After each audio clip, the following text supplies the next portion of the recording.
After studying this module, we shall be able to understand the meaning and scope of private equity in India, learn about the different types of private equities, namely venture capital and buyout, derive the skills to measure the performance or returns of private equity.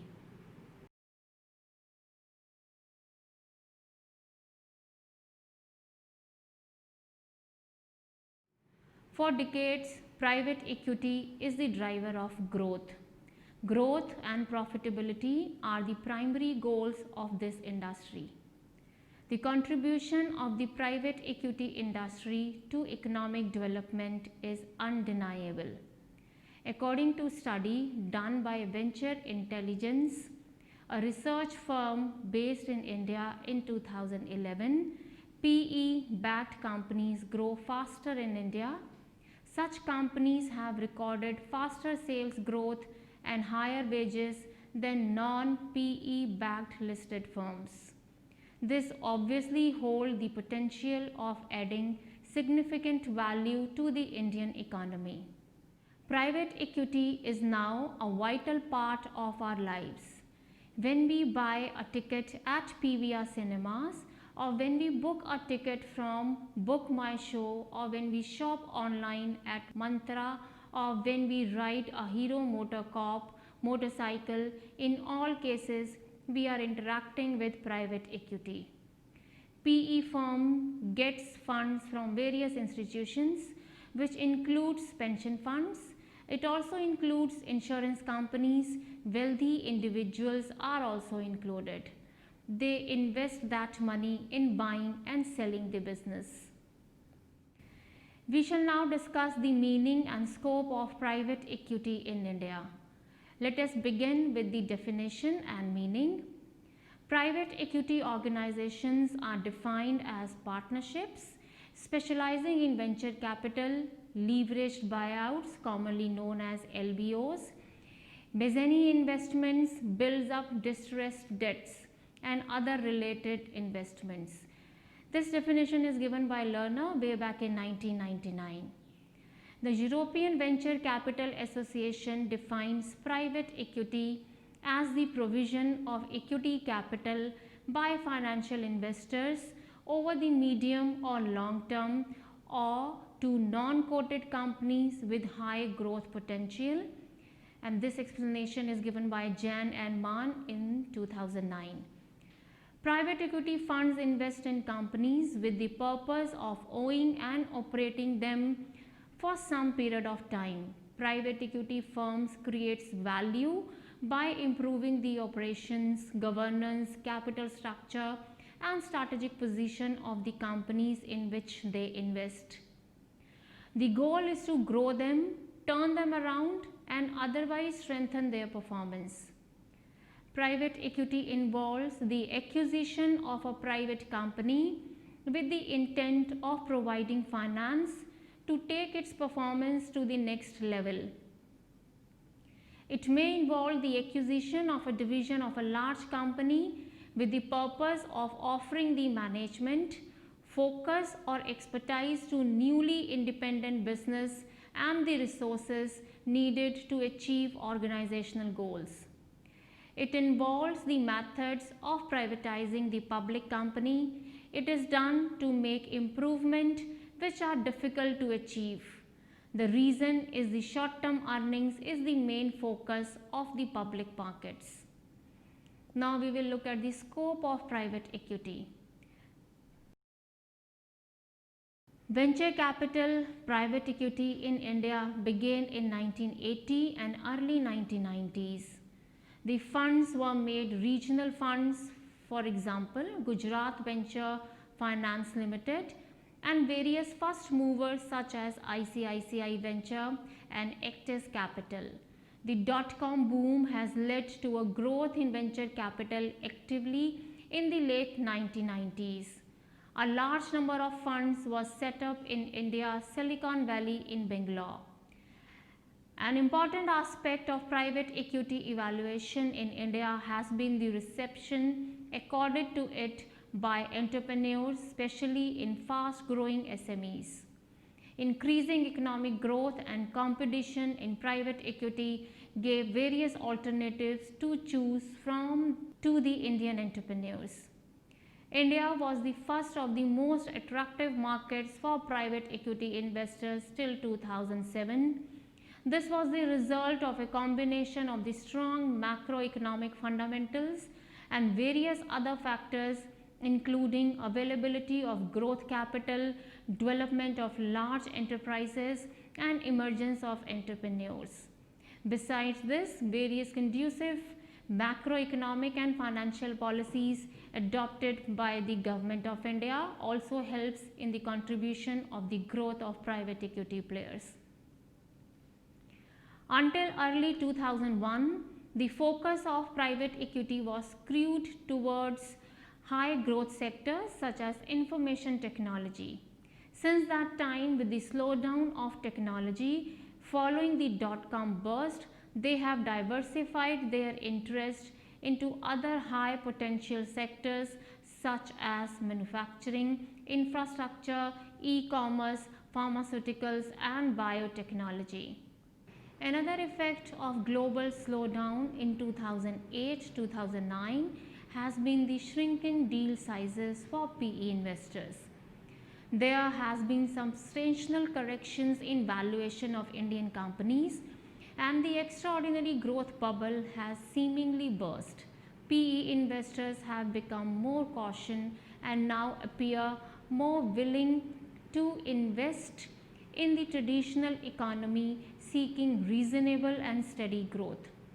2011 saw the PE industry start returning to the pre-2007 era with an average investment sizes of around USD 236 million, nearly equal to a similar statistic in 2007. More importantly, 2011 saw the rise of private investments in public equity, commonly known as PIPE deals, with a close to double increase in the numbers of deals struck. However, 2012 was another year of smaller deals. Private equity investment in Indian companies 2013, investment activity picking up during 2013 and 14. Let us throw some light on the form of private equity. Private equity market is a market for professionally managed equity investment in the unregistered securities of private and public companies.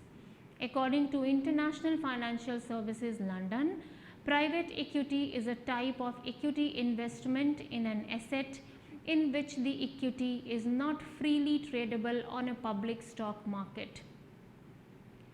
Private equity firms can invest in a wide mix of private investment strategies, with the mix varying greatly from firm to firm depending on the firm size, stated investment strategy, and industry and transaction expertise.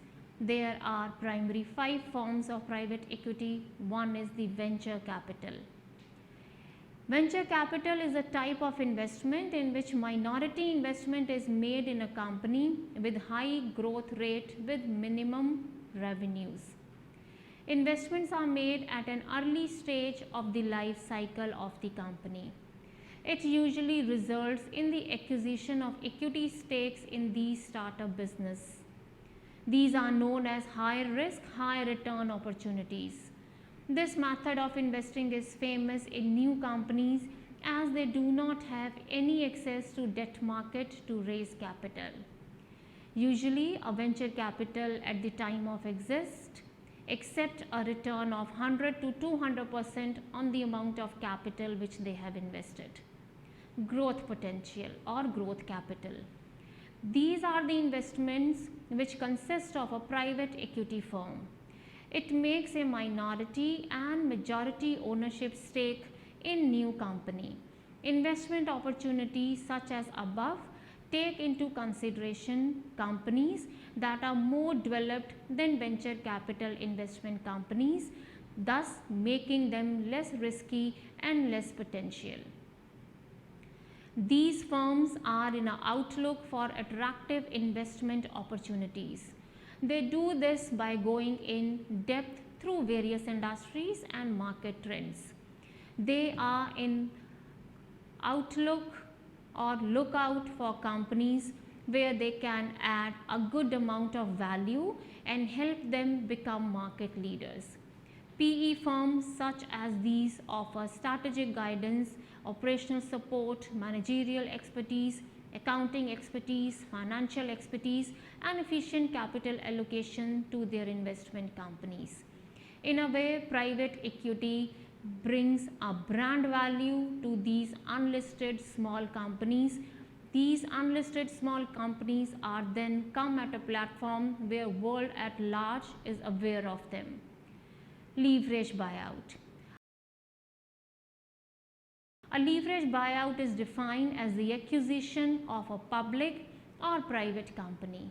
It is done using a good amount of debt financing, which is relative to the amount of equity financing used.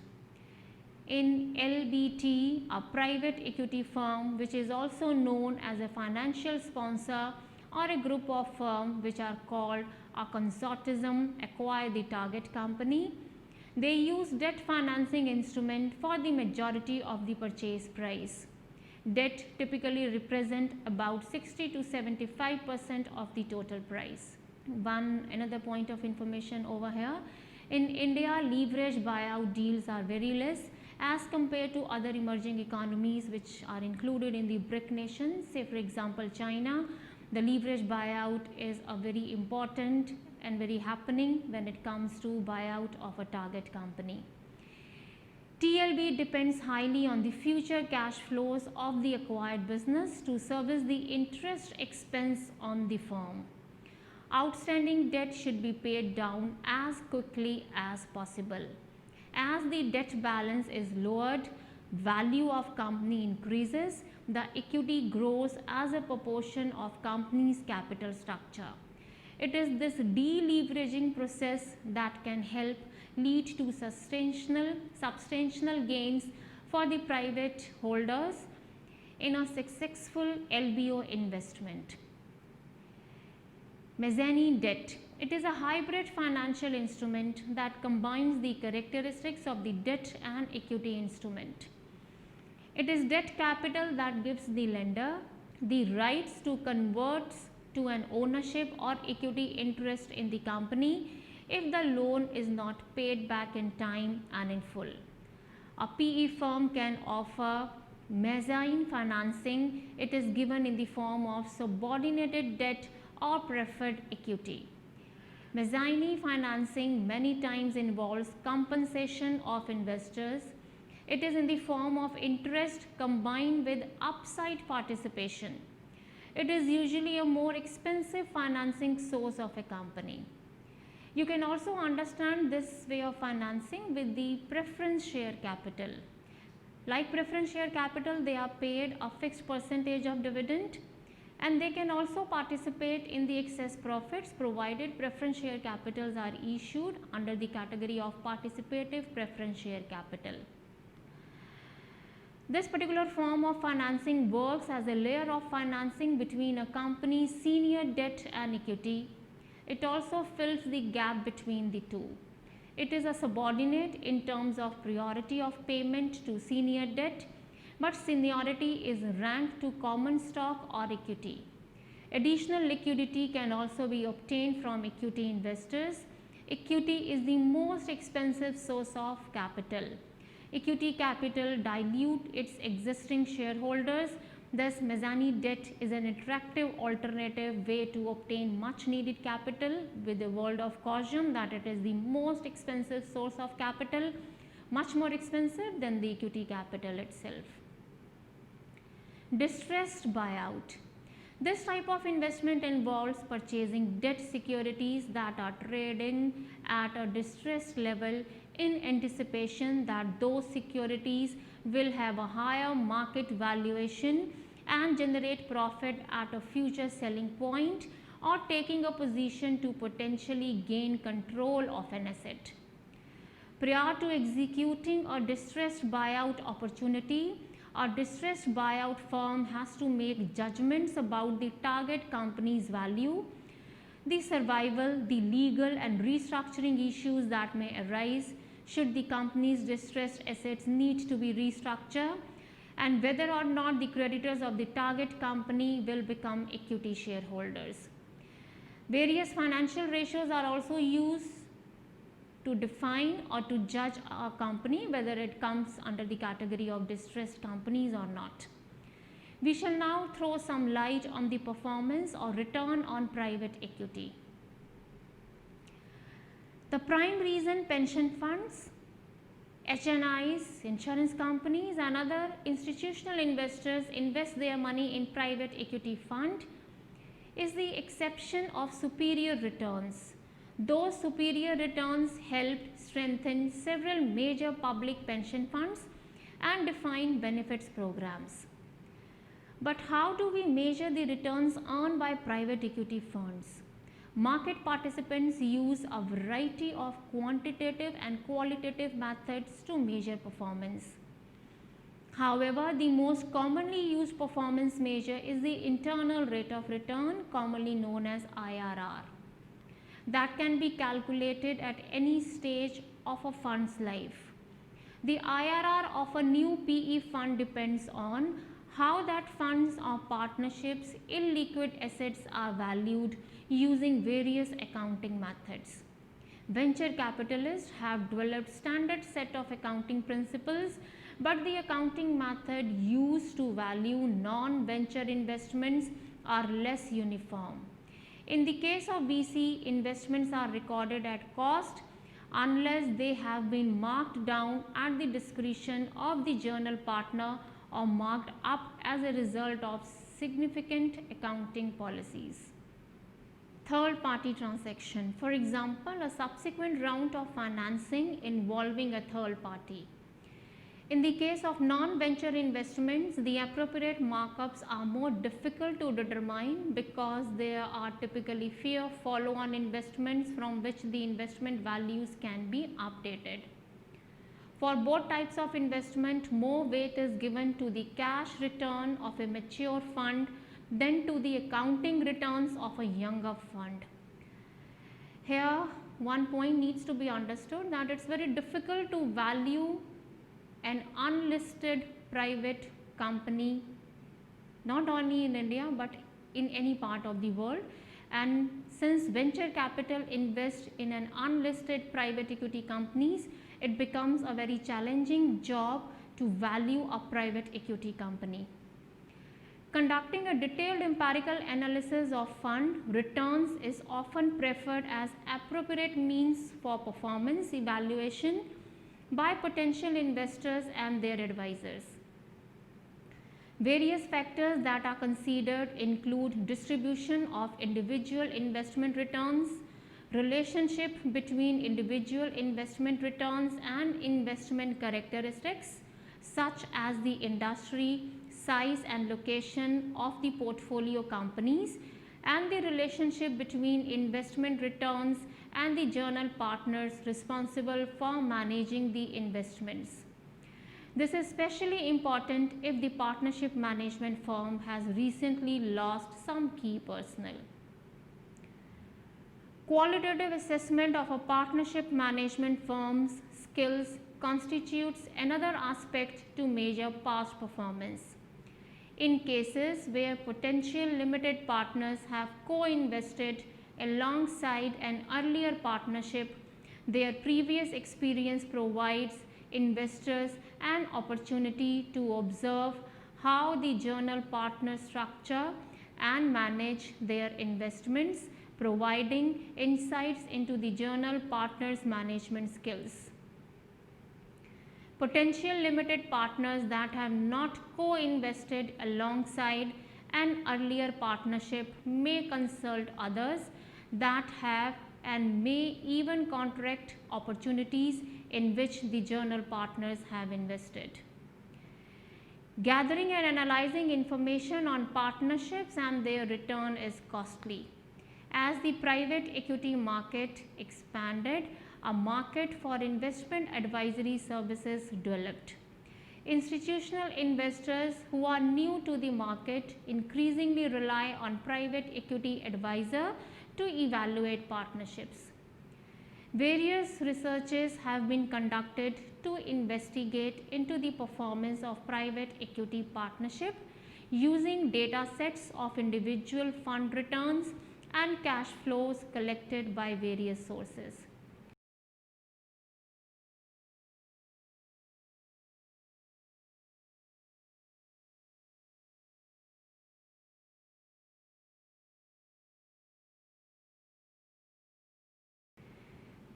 We shall now recapture what we have learned so far.